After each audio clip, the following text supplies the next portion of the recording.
تعمل ايه لو دي اول سنه ليك في الجامعه ودرجاتك زي الزفت. ناس كتير بيبقى عندها مشكله في اول سنه في الكليه ان درجاتهم مش بتبقى احسن حاجه، وانا كنت واحده منكم. طبيعي جدا جدا جدا اول سنه اعتبر نفسك في اولى ابتدائي مش اولى كليه. فالاولى ابتدائي احسن منك كمان، لان بيبقى اولى ابتدائي على الاقل في حد بيوجهه، في حد بيقول له تذاكر منين، تعمل ايه، تسوي ايه، تروح فين، تيجي منين. انما انت مرمي في بحر العلم كده ولسه مش بتعرف تعوم. فاول سنه هدفها انك تفهم الدنيا ماشيه ازاي. بنذاكر من المراجع ولا بنذاكر من الملخصات ولا بنذاكر من اسئله السنين اللي فاتت. كل ده بتكتشفه على مدار السنه على حسب انت كليه ايه، لان كل كليه ليها طريقه مذاكره مختلفه. فاول سنه دي بتبقى تجربه والاكتشاف الدكاتره والمعيدين، اكتشاف طريقه مذاكره كل ماده. فلو انت درجاتك معفنه عادي، ده طبيعي، كلنا كنا كده، فانت شخص طبيعي جدا، فاشل ولا حمار ولا اي حاجه من الكلام ده، لان حرفيا هتلاقي كل اللي معاك كده كله تايه وكله مش عارف اي حاجه وكله مش عارف يعمل ايه.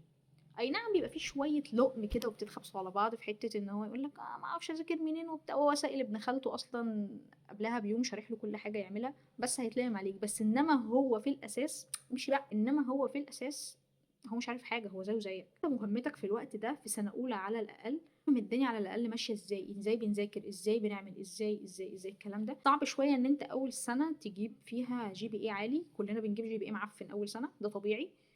بس الهدف الاساسي بقى ان انت تحاول ان انت ما تشيلش، يعني تحاول ان انت تظبط الدنيا كده وتمسك نفسك ان انت ما تخشش سمر كورس لحد ما تفهم الدنيا. وفي السنين الجايه الجي بي اي هيعلى ودرجاتك هتعلى والدنيا هتبقى زي الفل. بس برضو حاول ما تنزلش قوي بالجي بي اي لتحت، عشان الجي بي اي لما بيجيله هبوط بيبقى صعب ان احنا نقدر نفوقه تاني.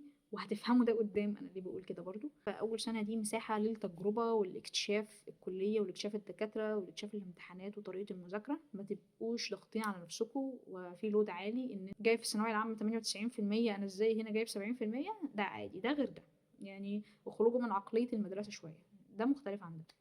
وبس كده، انا هاجر منصور. لو استفدتوا اعملوا فولو، ولو ما استفدتوش اعملوا فولو برضو.